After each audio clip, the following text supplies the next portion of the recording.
ദേവരാഗം രചനാ സംഭാഷണം മൈഥിലി മിത്രഭാഗം 64. ക്ലാസ് എടുക്കുമ്പോഴും മഹാദേവൻ പതിവ് ഗൗരവത്തിൽ തന്നെയായിരുന്നു. ഇടയ്ക്ക് എപ്പോഴെങ്കിലുമൊക്കെ കരുതലോടെ വൈശാഖിയുടെ നേർക്ക് നോക്കുന്നവൻ അന്നത്തെ ദിവസം അറിയാതെ പോലും അവളുടെ നേർക്ക് കണ്ണുകൾ നീക്കിയില്ല. സ്റ്റാഫ് റൂമിൽ അസൈൻമെൻറ്റ് സബ്മിറ്റ് ചെയ്യാൻ വേണ്ടി ചെന്നപ്പോഴും ഇതേ അവസ്ഥ തന്നെയായിരുന്നു അവിടെയും. അവളുടെ കയ്യിൽ നിന്ന് അസൈൻമെൻറ്റ് ബാക്കി ടേബിളിന് മുകളിൽ വെച്ചതല്ലാതെ വൈശുവിനെ അവൻ പൂർണ്ണമായിട്ട് അവഗണിച്ചു. ലൈബ്രറിയിലും ക്യാൻറ്റീനിലും ഒക്കെ അവർ വീണ്ടും വന്ന് കണ്ടുകൂട്ടി. അപ്പോഴെല്ലാം അതുതന്നെ മഹാദേവൻ തുടർന്നു. അവൻ്റെ കരുതലും സ്നേഹവും പൊടുന്നനെ നിലച്ചതും പെണ്ണവൾ തളർന്നു പോയിരുന്നു. അവനിലെ അവഗണന താങ്ങാൻ തുടങ്ങിയിട്ട് കുറച്ച് മണിക്കൂറുകൾ മാത്രമേ ആയിട്ടുണ്ടായിരുന്നുവെങ്കിലും വൈശാഖിക്ക് ശ്വാസം മുട്ടി. സാറൊന്ന് സാധാരണ രീതിയിലെങ്കിലും എന്നോട് സംസാരിച്ചാൽ മതിയായിരുന്നു. വഴക്ക് പറഞ്ഞാലും വേണ്ടില്ല, ഇങ്ങനെ മിണ്ടാതിരുന്നാൽ സഹിക്കാൻ പറ്റുന്നില്ല. ബാലു, ഇത് ശരിയാവും തോന്നില്ല. സഹിക്കാൻ പറ്റാത്തത്ര സങ്കടം ഉള്ളിൽ വന്ന് തികട്ടിയതും വൈശാഖി ഭാസ്കരന് മുൻപിൽ നിന്ന് വിതുമ്പി. കോളേജ് വിട്ട് വീട്ടിലേക്കുള്ള തിരിച്ചു യാത്രയിലായിരുന്നവർ. എൻ്റെ പൊന്നു കുഞ്ഞെ, നീ എന്തിനാ ഇങ്ങനെ കരയുന്നേ? വണ്ടി റോഡിൻ്റെ സൈഡിലായി നിർത്തി ബാലു. സാറിന്ന് രാവിലെ തൊട്ട് എൻ്റെ മുഖത്തേക്ക് പോലും നോക്കുന്നില്ല. എന്നോട് ദേഷ്യമായിരിക്കും. അവള് ബാലുവിൻ്റെ തോളിലേക്ക് നെറ്റി മുട്ടിച്ചു. നീ ഇങ്ങോട്ട് ഇറങ്ങിക്കുക ഒന്ന്. ബുള്ളറ്റ് നിർത്തിയിട്ട് അയാൾ പിന്നിലേക്ക് നോക്കി നിർദ്ദേശിച്ചു. ആദ്യമൊക്കെ അത് നിരസിച്ചു എങ്കിലും വൈശാഖി പിന്നീട് ഭാസ്കരനെ അനുസരിച്ചു.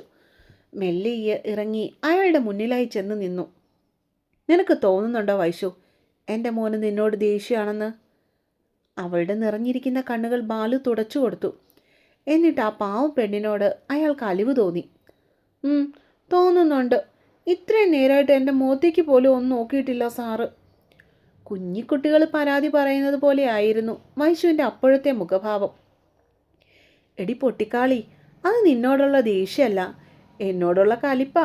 സത്യം പറഞ്ഞാൽ നീ വിശ്വസിക്കത്തില്ല. ദേവന് നിന്നെ ഒത്തിരി ഇഷ്ടമാണ് പെണ്ണെ. അതുകൊണ്ട് അവൻ നിന്നോട് ചാടിക്കടിക്കാൻ വേണ്ടി വരുന്നത്. ബാലു ചിരിയോടെ അവൾക്ക് പറഞ്ഞു കൊടുത്തു. ഒന്ന് പോയേ ബാലു, അതിന് വേറെ ആരെങ്കിലും ആയിരിക്കണം. വൈശാഖി അപ്പോൾ തന്നെ അത് എതിർത്തു. ഇതാ ഞാൻ പറയുന്നത്, നിനക്ക് ബുദ്ധിയില്ലെന്ന്. എടി മരക്കഴുതേ, എൻ്റെ മോന് നിന്നെ ഒത്തിരി ഇഷ്ടമാണ്. അതവൻ ഒരിക്കലും അംഗീകരിച്ചു തരത്തില്ല. കാരണം അവൻ്റെ പിശുക്ക് തന്നെ. കൂട്ടത്തിൽ ഇത്തിരി ഈഗോയും ഉണ്ടെന്ന് വെച്ചോ. നീ നോക്കിക്കോ, കുറച്ച് ദിവസങ്ങൾ കഴിയുമ്പോഴേക്കും ഇതിനൊരു പരിഹാരം ഞാൻ തന്നെ ഉണ്ടാക്കിത്തരാം. അതുവരെ എൻ്റെ കൊച്ചു ദയവായി എന്നോട് സഹകരിക്കണം. അയാൾ അവൾക്ക് മുൻപിൽ കളിയായി കൈകൾ കൂപ്പി. അതൊന്നും സത്യമല്ലെന്ന് വൈശാഖിക്ക് ബാലുവിനോട് പറയണമെന്നുണ്ടായിരുന്നുവെങ്കിലും അവൾ മിണ്ടിയില്ല. വൈശുക്കൊച്ചേ, എനിക്കറിയാം ഞാൻ പറയുന്നൊന്നും നിനക്ക് വിശ്വാസമില്ലെന്ന്. നീ ഒരു കാര്യം ചെയ്. എന്തായാലും 2 ദിവസം കഴിയുമ്പോഴേക്ക് എക്സാം വരുക. അത് കഴിഞ്ഞ് ഓണത്തിൻ്റെ അവധി. അതുവരെ നീ ഒന്ന് സമാധാനപ്പെട്. എല്ലാം ഞാൻ ശരിയാക്കി തരാം. ബാലു അവളുടെ കൈ പിടിച്ച് ഉറപ്പ് കൊടുത്തു. മഹാദേവന് ഒരിക്കലും തന്നെ സ്നേഹിക്കാൻ കഴിയില്ലെന്ന് അവൾക്ക് ഉറപ്പായുണ്ടായിരുന്നു. എങ്കിലും അയാൾ പഴയതുപോലെ തന്നോട് വീണ്ടും മിണ്ടിയാൽ മതിയെന്നുള്ള ആഗ്രഹം ഉള്ളിലുണ്ടായിരുന്നത് കൊണ്ടാവാം അവൾ തൽക്കാലം ബാലുവിനെ അനുസരിച്ചു. എങ്കിൽ കയറിക്കോ. ഇനി എക്സാം കഴിയുന്നത് വരെ വേറൊരു കാര്യവും ചിന്തിച്ചു പോയേക്കരുത്. വണ്ടി സ്റ്റാർട്ട് ചെയ്തുകൊണ്ട് നിർദ്ദേശിച്ചതും തലയാട്ടി സമ്മതിച്ചുകൊണ്ട് പെണ്ണ ബുള്ളറ്റിന് പിന്നിലേക്കായി വലിഞ്ഞു കയറിയിരുന്നു. വണ്ടി മംഗലത്ത് വീട് ലക്ഷ്യമാക്കി ഓടുമ്പോൾ ബാലു കൊടുത്ത് ഉറപ്പ് വിശ്വസിച്ച് തൻ്റെ മനസ്സിലെ വരുതിയിൽ നിർത്താൻ ശ്രമിച്ചുകൊണ്ടിരിക്കുകയായിരുന്നു വൈശാഖി. എക്സാം ആയതുകൊണ്ട് തന്നെ അതിനുള്ള പോർഷൻസിൻ്റെ റിവിഷൻ നടക്കുകയാണ് ട്യൂഷനിൽ. അളന്നു മുറിച്ച വാക്കുകളും പതിവ് ഗൗരവമായി മഹാദേവൻ അവളുടെ കൂടെ തന്നെ ഉണ്ടായിരുന്നു. അവളുടെ സംശയങ്ങൾ തീർത്തു കൊടുക്കുവാൻ ദേവൻ എപ്പോഴും മുൻപിൽ തന്നെയായിരുന്നു എന്നത് മറ്റൊരു സത്യവും. അവൻ്റെ ഈ അവഗണനകൾ വൈശാഖിയിൽ വീർപ്പുമുട്ടലുകൾ ഉണ്ടാക്കിയിരുന്നുവെങ്കിലും പോകെ പോകെ പരീക്ഷാ പേടിയിൽ അവളത് മറന്നു. അല്ലെങ്കിൽ ബാലു കൊടുത്ത വാക്കിൽ വിശ്വാസമുള്ളതുകൊണ്ട് വൈശു തൻ്റെ മനസ്സിനെ അടക്കി നിർത്തി എന്ന് വേണമെങ്കിൽ പറയാം. അവളോട് മാത്രം അകൽച്ച കാട്ടിക്കൊണ്ടിരുന്നവൻ പക്ഷേ വീട്ടിലുള്ള ബാക്കിയുള്ളവരോട് പഴയതുപോലെ തന്നെയായിരുന്നു എന്നത് മറ്റൊരു സത്യം. എക്സാംസ് തുടങ്ങി. മൊത്തം 6 പരീക്ഷകൾ. രാവിലെ തൊട്ട് ഉച്ചവരെയാണ് എക്സാം ടൈം. അതുകൊണ്ട് തന്നെ ഉച്ച കഴിഞ്ഞ് വീട്ടിൽ വന്നിരുന്ന് പിറ്റേ ദിവസത്തെ പരീക്ഷയ്ക്ക് വേണ്ടി തയ്യാറാവാൻ പറ്റും. വൈശു പഠിത്തത്തിൽ മാത്രം ശ്രദ്ധിച്ചു. അവൾ വാശിപ്പുറത്തിരുന്ന് പഠിച്ചു എന്നതാണ് സത്യം. തന്നെ അവഗണിക്കുന്നവൻ തൻ്റെ മാർക്കുകൾ കണ്ടെങ്കിലും തന്നോട് അടുക്കുമെന്നുള്ള ചെറിയ പ്രതീക്ഷ അവളിലുണ്ടായിരുന്നു. ആദ്യത്തെ 5 പരീക്ഷകൾ കഴിഞ്ഞു. വളരെ കുഴപ്പമില്ലാതെ തന്നെ അവൾ എത്തുകയും ചെയ്തു. അന്നത്തെ ദിവസം അവസാനത്തെ എക്സാം ആയിരുന്നു. അത് കഴിഞ്ഞാൽ ഓണാവധിയാണ്. എക്സാം കഴിഞ്ഞതും ജോബിനും നിർമ്മലും കൂടി ഹോട്ടലിൽ പോയി ലഞ്ച് കഴിക്കാമെന്ന് നിർദ്ദേശിച്ചു. റോസും വൈഷും അത് അംഗീകരിച്ചതും ബാലുവും അതിന് സമ്മതം മൂളി. ടൗണിലുള്ള ഹോട്ടലിൽ പോയി ബിരിയാണിയും കഴിച്ച് അടുത്തുള്ള മോളിൽ പോയി ഓണത്തിന് വേണ്ടിയുള്ള അല്ലറ ചില്ലറ ഷോപ്പിങ്ങും ഒക്കെ കഴിഞ്ഞതിന് ശേഷമാണ് അവർ വീടുകളിലേക്ക് തിരിച്ചതും. ബാലു, ഇനി 10 ദിവസം നമുക്ക് കോളേജിൽ പോകാതെ അടിച്ചു പൊളിക്കാം അല്ലേ? ബുള്ളറ്റിൻ്റെ പിന്നിലിരുന്ന് വീട്ടിലേക്ക് പോകുമ്പോൾ പെണ്ണിന് അടക്കാനാവാത്ത സന്തോഷമായിരുന്നു. ഇനി കുറച്ച് നാളത്തേക്ക് പഠിക്കണ്ട, രാവിലെ എഴുന്നേറ്റ് കോളേജിൽ പോകണ്ട, സ്വസ്ഥമായിട്ട് ലക്ഷ്മി അമ്മയുടെയും മുത്തശ്ശിയുടെയും വിഷ്ണുവിൻ്റെയും ഒക്കെ കൂടെ സമാധാനത്തോടെ ഹാപ്പി ആയിട്ടിരിക്കാം. കൂട്ടത്തിലെ സാറിനെ എപ്പോഴും കണ്ടുകൊണ്ടും ഇരിക്കാം. അവൾ ഉത്സാഹത്തോടെ മനസ്സിൽ ചിന്തിച്ചു. പിന്നല്ല, നമുക്ക് അടിച്ചു പൊളിക്കാടി കുഞ്ഞെ, ഇത്തവണ ഓണം സൂപ്പറാക്കണം. ബാലുവും സന്തോഷത്തിലായിരുന്നു. കാരണം വീട്ടിലൊരു പെൺകുഞ്ഞുണ്ടെങ്കിൽ ആഘോഷങ്ങൾക്ക് എപ്പോഴും ഒരു പ്രത്യേക ഭംഗിയായിരിക്കുമെന്നാണ് അയാളുടെ വിശ്വാസം. ബാലു, ഊഞ്ഞാൽ കെട്ടണ്ടേ നമുക്ക്? അവൾ പ്രതീക്ഷയോടെ ചോദിച്ചു. പിന്നെ വേണ്ടേ, മുറ്റത്ത് നിൽക്കുന്ന മാവിൽ കെട്ടാം. അയാൾ സമ്മതിച്ചു. പൂക്കള ഇടണ്ടേ? അവൾക്ക് ഉത്സാഹം കൂടി. കാരണം ബാംഗ്ലൂരിലായിരിക്കുമ്പോൾ ഓണത്തിന് പോലും അച്ഛനും അമ്മയും ഒരുമിച്ചുണ്ടാവാറില്ല. അന്നും അവർക്ക് ഹോസ്പിറ്റൽ തിരക്കുകളാണ്. ആകെയുള്ളവരുടെ മകളോടൊപ്പം ഇരുന്ന് ഒരു വറ്റു വാരിക്കഴിക്കണേ എന്ന ആഗ്രഹവും അവർക്കില്ല. വീട്ടിലെ സെർവൻസാണ് അന്ന് സദ്യ ഉണ്ടാക്കുന്നത്. താനത് വിശക്കുമ്പോൾ എപ്പോഴെങ്കിലും ഒറ്റയ്ക്കിരുന്ന് വാരി കഴിക്കുകയും ചെയ്യും. ആരുമില്ലാത്ത ഓണങ്ങളായിരുന്നു അതെല്ലാം. ഒറ്റയ്ക്കായിപ്പോയ, നിറം കെട്ട, ഓർത്തു വയ്ക്കുവാൻ പാകത്തിനൊന്നുമില്ലാത്ത, ഓണക്കോടിയുടെ മണമില്ലാത്ത, പൂക്കളങ്ങളോ ഊഞ്ഞാലുകളോ ഇല്ലാത്ത, പൂവിളികളില്ലാത്ത, മാവേലി ഇല്ലാത്ത ഓണങ്ങൾ. പൂക്കളോ ഇടണം, സദ്യയും വെക്കണം, അമ്പലത്തിലും പോണം, വേണമെങ്കിൽ നമുക്ക് പോയി വള്ളംകളിയും കാണാടി കൊച്ചേ. ബാലു ഉച്ചത്തിൽ അത്യുത്സാഹത്തിൽ പറഞ്ഞു. വള്ളംകളി കാണാൻ പോവോ നമ്മൾ? ഒരു കൊച്ചുകുട്ടിയുടെ ആകാംക്ഷയോടെ അവൾ കണ്ണുകൾ വിടർത്തി ചോദിച്ചു. എൻ്റെ വൈശു കൊച്ചിൻ്റെ ആഗ്രഹങ്ങളൊക്കെ ഇങ്ങോട്ട് ലിസ്റ്റ് എഴുതി തന്നേക്ക്. നമുക്ക് ഈ 10 ദിവസം അടിച്ചു പൊളിക്കാടി കുറുമ്പി. ബാലു ബുള്ളറ്റിൻ്റെ സ്പീഡ് കൂട്ടി. വണ്ടിയുടെ പിറകിലിരുന്നു കൊണ്ട് വൈശാഖി ഉച്ചത്തിൽ പൊട്ടിച്ചിരിച്ചു. മനസ്സ് നിറഞ്ഞതുകൊണ്ടാവാം അവളുടെ കണ്ണുകൾ നിറഞ്ഞു തൂവിയത്. ബാലേട്ടാ, ഒന്നുകൂടെ മുറുക്കി കെട്ട്. എൻ്റെ ലക്ഷ്മി, ഇത് നന്നായി മുറുക്കി തന്നെ ഞാൻ കെട്ടിയിരിക്കുന്നേ. എന്നാലും ഒന്നുകൂടെ ഒന്ന് നോക്കിയേ ബാലേട്ടാ, മോളെങ്ങാനും ഇരിക്കുമ്പോഴേക്കും അഴിഞ്ഞാലോ? നിന്റെ ഒരു കാര്യം ലക്ഷ്മി, ദേ ഞാൻ ഒന്നുകൂടെ മുറുക്കി. സമാധാനമായോ നിനക്ക്? ആ, കഴിഞ്ഞോ ബാലേട്ടാ? വൈശു കയറി ഇരുന്നോട്ടെ. 1 മിനിറ്റ് ലക്ഷ്മിയെ, ഇതിപ്പോൾ ശരിയാവും. ഒരു കെട്ടൂടെ ഒന്ന് ഇട്ടോട്ടെന്നേ. ബാലേട്ടാ, ഞാൻ പോയി ചായ എടുത്തോണ്ട് വരാവേ. ഇത് വേഗം ആയിക്കോട്ടെ. ഇത് കഴിഞ്ഞിട്ട് ഉപ്പേരി വറക്കാനുള്ള കൊല വെട്ടിക്കൊണ്ട് വന്നേക്കണേ. ഇരുട്ടുന്നതിന് മുന്നേ പണി തീർക്കണം. ഉച്ചത്തിലുള്ള സംസാരങ്ങളും പൊട്ടിച്ചിരിയും ചെവിയിൽ വന്ന് അലയ്ക്കുന്നത് പോലെ തോന്നിയപ്പോഴാണ് മഹാദേവൻ ഉറക്കത്തിൽ നിന്ന് ഞെട്ടിയുണർന്നത്.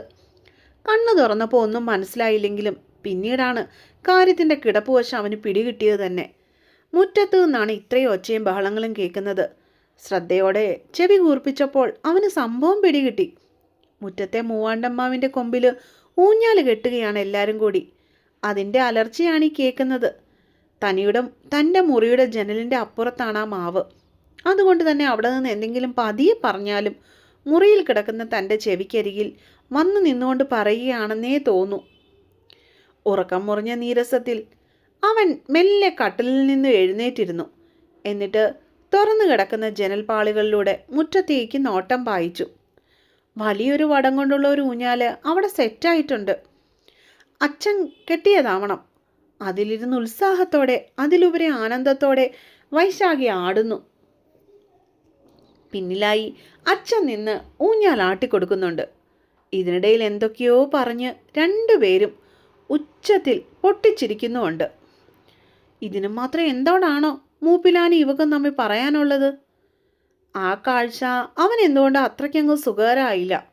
അതുകൊണ്ട് തന്നെ ബെഡിൽ നിന്ന് എഴുന്നേറ്റ് മുണ്ടും മടക്കി കുത്തിക്കൊണ്ട് അവൻ മുറിയുടെ പുറത്തേക്ക് നടന്നു. ദേവാ, ചായ ആയിട്ടുണ്ട്, കുടിക്കാൻ വായോ? ഹാളിൽ അവൻ്റെ തലവെട്ടം കണ്ടതും ലക്ഷ്മി ഡൈനിങ് റൂമിൽ നിന്ന് ഉച്ചത്തിൽ വിളിച്ചു പറഞ്ഞു. അവൻ നേരെ അങ്ങോട്ടേക്ക് നടന്നു. ടേബിളിന് മുകളിൽ ചായയും കടിയും നിരത്തി വെച്ചിട്ടുണ്ട്. ഇന്ന് ഇലയുടെയാണ് വൈശാഖിയുടെ ഇഷ്ട ഭക്ഷണം. ബോണ്ടായും വിഷ്ണു നേരത്തെ തന്നെ ഇരുന്ന് കഴിപ്പ് തുടങ്ങിയിട്ടുണ്ട്. ദേവൻ നേരെ അടുക്കളയിലേക്ക് നടന്നു. അടുക്കള മുറ്റത്തേക്ക് ഇറങ്ങി അവിടെയുള്ള പൈപ്പ് തുറന്ന് കൈയും വായും മുഖവും കഴുകി തിരിച്ചു കയറി. എത്ര വട്ടം വിളിക്കണം? ഈ ചായ ഒന്ന് വന്ന് കുടിച്ചിട്ട് പൊയ്ക്കൂടെ? പോയിരുന്ന് ആടിക്കൂടെ? ഡൈനിങ് ടേബിളിൻ്റെ അരികിലേക്ക് ചെന്നപ്പോൾ അമ്മയുടെ ശാസന വീണ്ടും കേട്ടു. അച്ഛനും വൈശാഖിയും വരാത്തതിലുള്ള ദേഷ്യമാണ് അമ്മ ഈ കാട്ടുന്നത്. ദേവൻ ഇരുന്ന് ചായ കുടിക്കാൻ തുടങ്ങി കഴിഞ്ഞപ്പോഴാണ് അവരിരുവരും കൈയും കാലും മുഖവും കഴുകി അങ്ങോട്ടേക്ക് കയറി വന്നത്. വല്ലതും കഴിച്ചിട്ടാടിയാ പോരേ കൊച്ചേ? അടുത്തായി നിന്നിരുന്നവളെ പത്മാവതി നല്ലതുപോലെ ശാസിച്ചു. അവക്കിതൊന്നും അറിയില്ലല്ലോ അമ്മേ. ഊഞ്ഞാലെ കയറിയപ്പോൾ ഇറങ്ങാൻ തോന്നിയിട്ടുണ്ടാവില്ല. ഉടൻ വന്നു അവൾക്കായിട്ടുള്ള ബാലുവിൻ്റെ പിന്തുണ. വല്ലതും കഴിച്ചിട്ട് പോയി ആടിക്കോ കേട്ടോ. ബോണ്ട അവളുടെ തോളിൽ മെല്ലെ തട്ടിക്കൊണ്ട് പറഞ്ഞു. അവളൊന്ന് ചിരിച്ചു. ശേഷം ഇലയട പൊളിച്ചു തിന്നുവാനായി തുടങ്ങി. അതും ആർത്തിയോടെ, കൊതിയോടെ. ഇടയ്ക്ക് മുഖം ഉയർത്തി എതിരായിട്ടിരിക്കുന്ന മഹാദേവനെ ഒന്ന് നോക്കിയെങ്കിലും ആളുടെ ശ്രദ്ധ മുഴുവനും ഗ്ലാസിനുള്ളിലെ ചായയിലേക്ക് എന്നവണ്ണം ആയിരുന്നു എന്നത് വൈശു ശ്രദ്ധിച്ചു. അത് കണ്ടതും പെണ്ണിൻ്റെ മുഖം പൊടുന്നനെ വാടി. എടി, വേഗം കുടിച്ചിട്ട് വാ. സന്ധ്യയ്ക്ക് മുന്നേ ഏത്തയ്ക്ക വെട്ടിക്കൊണ്ട് വരേണ്ടതാ. ഭാസ്കരൻ ചായ വേഗത്തിൽ കുടിച്ചുകൊണ്ടിരുന്ന് അവളോട് നിർദ്ദേശിച്ചു. അയാളുടെ കൂടെ പോകാൻ വേണ്ടി അവളും തിടുക്കപ്പെട്ടു. അങ്ങനെ ചായയും കടിയും കഴിഞ്ഞ് പുട്ടിൻ്റെ പീര പോലെ ഭാസ്കരൻ്റെ പിന്നാലെ വൈശാഖി ഇറങ്ങി പറമ്പിലേക്ക്. ആദ്യം തന്നെ കയ്യിൽ കരുതിയ കുട്ടയിൽ പാകമായി കുറച്ച് പച്ചക്കറികൾ അവർ പൊട്ടിച്ചെടുത്തു. കുളത്തിൻ്റെ പിന്നിലായിട്ടുള്ള വാഴത്തോപ്പിലേക്ക് പോയപ്പോൾ വൈശു മഞ്ഞച്ചേരയെ പേടിച്ച് ഭാസ്കരൻ്റെ കയ്യിൽ തൂങ്ങി നടന്നു. ഇങ്ങനൊരു പേടിത്തൊണ്ടി. ബാലു അവളെ കളിയാക്കി. പോന്ന്. അവൾ കളിയായി മോന്ത വീർപ്പിച്ചു. ബാലു അവളുടെ വീർത്തിരിക്കുന്ന കവിളുകൾ ചൂണ്ടുവിരൽ കൊണ്ട് കുത്തിപ്പൊട്ടിച്ചു. ഇങ്ങനെയുണ്ടോ കുരുത്തം കെട്ട നിങ്ങൾ? അയാൾ അതും പറഞ്ഞുകൊണ്ട് ചിരിച്ചു. വൈശു അപ്പോഴും മുഖം വീർപ്പിച്ച് തന്നെ വെച്ചു. അവളെയും കൊണ്ട് അയാൾ വാഴത്തോപ്പ് മുഴുവനും കറങ്ങി. ഒടുവിൽ ഉപ്പേരി വറക്കുവാനുള്ള ഏത്തയ്ക്കയും കൊണ്ട് അവർ സന്ധ്യയ്ക്ക് മുൻപേ തിരിച്ച് വീട്ടിലേക്ക് മടങ്ങി. അടുക്കള മുറ്റത്ത് ഒരു പഴയ പായെടുത്ത് വിരിച്ചിട്ട് അതിലേക്ക് പറിച്ചു കൊണ്ടുവന്ന വാഴക്കുല്ലി എടുത്തു വെച്ചു ബാലു. പിന്നീട് നടന്ന സംഭവങ്ങളൊക്കെ വളരെ നിമിഷ നേരം കൊണ്ടായിരുന്നു. ബാലു ഏത്തയ്ക്ക ഓരോന്നും പറിച്ചു കൊടുക്കുന്നു. ലക്ഷ്മിയും വിഷ്ണുവും കൂടി അതിൻ്റെ തൊലി പൊളിച്ചെടുത്ത് ഒരു വലിയ ചരുവത്തിലെ വെള്ളത്തിലേക്കിടുന്നു. മുത്തശ്ശി അതെല്ലാം കഴുകിയെടുത്ത് ഉപ്പേരിക്ക് വേണ്ടി കനം കുറച്ച് വട്ടത്തിലരിയുന്നു.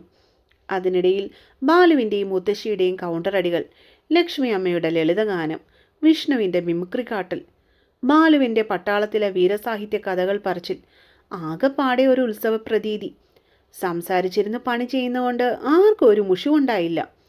വൈശാഖിക്ക് അതെല്ലാം പെരുത്തിഷ്ടായി. ജീവിതത്തിൽ കൂടെ ആരുമില്ലാതെ സ്നേഹം കിട്ടാതെ വളർന്ന ആ പാവത്തിന് ഈ കുഞ്ഞു കുഞ്ഞു സന്തോഷങ്ങളെല്ലാം അത്ഭുതങ്ങളാണ്. അവൾ മനസ്സ് നിറഞ്ഞു ചിരിക്കുകയും ചെയ്തു. പക്ഷെ ഇതിൽ മഹാദേവൻ മാത്രം ഉണ്ടായിരുന്നില്ല. ആൾക്കിങ്ങനെയുള്ള കാര്യങ്ങളിലൊന്നും ഒരു പിടുത്തവുമില്ല, ഒരു താല്പര്യവുമില്ല. ഏത്തയ്ക്കയുടെ തൊലി പൊളിക്കൽ കഴിഞ്ഞതും ബാലു തന്നെ അടുക്കളയിലെ അടുപ്പിൽ തീ കൂട്ടിക്കൊടുത്തു. ഓട്ടുരുളി വെച്ചു. വെളിച്ചെണ്ണയൊഴിച്ച് അത് നല്ലോണം ചൂടായപ്പോഴേക്കും അരിഞ്ഞു വെച്ച ഏത്തയ്ക്ക കുറേശ്ശെയായി ഇട്ടുകൊടുത്തു. വെള്ളത്തോർത്ത് തലയിൽ ചുറ്റിക്കെട്ടി ഉപ്പേരി ഇളക്കുന്ന ബാലുവിൻ്റെ സംഗീത സദസ്സും വീരസാഹിത്യ കഥകളുമൊക്കെ അപ്പോഴും തുടരുന്നുണ്ടായിരുന്നു. അത് കേട്ട് ചിരിക്കാനും കൗണ്ടറടിക്കാനും ചുറ്റിനും എല്ലാവരും. ഉപ്പും മഞ്ഞളും തളിച്ച് കോരിയ ഉപ്പേരി വേഗം തന്നെ കുട്ടയിൽ നിറഞ്ഞു. ആ വീട്ടുകാരുടെ മനസ്സുപോലെ വൈശാഖി അടുപ്പിൻ്റെ പാതകത്തിൽ കയറിയിരുന്നുകൊണ്ട് ചൂടുപ്പേരി കുറച്ചുകൊണ്ടിരുന്നു. അവളപ്പോൾ മനസ്സിൽ ചിന്തിച്ചു, ഇതാണ് കുടുംബം, ഇങ്ങനെയാവണം കുടുംബം, ഇവിടം സ്വർഗമാണ്. അത്താഴവും കഴിഞ്ഞ് ഹാളിൽ എല്ലാവരും കൂടി. പിറ്റേ ദിവസം ക്ലാസ് ഇല്ലാത്തത് കൊണ്ടും ആർക്കും ഉറക്കം വരാത്തത് കൊണ്ടും എല്ലാവരും കൂടി ഇന്ന് സിനിമാ പാട്ടുകൾ വെച്ചുള്ള അന്താക്ഷരികൾ തുടങ്ങി. അപ്പോഴും മഹാദേവൻ അവരുടെ കൂടെ കൂടിയില്ല. അത്താഴം കഴിഞ്ഞ് മുറിയിലേക്ക് കയറി പോയി വാതിലടയ്ക്കുന്നത് കൊണ്ടു. പക്ഷെ വൈശുവിനൊരു പുതിയ അനുഭവമായിരുന്നത്. ഓരോ റൗണ്ടും പൊടി പൂരമായിരുന്നു എന്ന് വേണം പറയാൻ. ഒടുവിൽ വൈശുവിനെ താ വെച്ച് പാടാനാണ് വന്നത്. പാടി പാടി അവസാനം അവൾക്ക് പാട്ട് കിട്ടാതായി. വൈശു, പാസ് പറയേ. അവിടെ തൊട്ടടുത്തിരിക്കുന്ന ബോണ്ടയ്ക്ക് താ കൊണ്ടുള്ള പാട്ട് അറിയാമെന്ന് തോന്നുന്നു. അവരവളെ പാടാൻ സമ്മതിക്കാതെ ഇടയ്ക്ക് തോണ്ടിക്കൊണ്ടിരുന്നു. വൈശു ചേച്ചി പാസ്. വിഷ്ണുവും പൊട്ടിച്ചിരിച്ചുകൊണ്ട് ഉച്ചത്തിൽ വിളിച്ചു പറഞ്ഞു. അവൾ ഓർത്തെടുക്കട്ടടാ. ലക്ഷ്മി അവനെ തടഞ്ഞു. വൈശു, ഇഷ്ടം പോലെ പാട്ടുണ്ടടി താവച്ച്. ബാലു അവളെ തിടുക്കപ്പെടുത്തി. 1 മിനിറ്റ്, ഇപ്പം പാടാം. അവൾ കണ്ണടച്ച് പാട്ട് ഓർത്തെടുക്കാൻ നോക്കി. ഒരെണ്ണം നാവിൻ തുമ്പിൽ വരുന്നുണ്ട്, പക്ഷെ പുറത്തേക്ക് വരുന്നില്ല. പെണ്ണിന് ദേഷ്യം വന്നു. പൊടുന്നനെയാണ് മഹാദേവൻ അവൻ്റെ മുറിയുടെ വാതിൽ തുറന്നു പുറത്തേക്ക് വന്നത്. അതും ഒരു പാട്ട് ഇത്തിരി ഉച്ചത്തിൽ തന്നെ മൂളിക്കൊണ്ട്.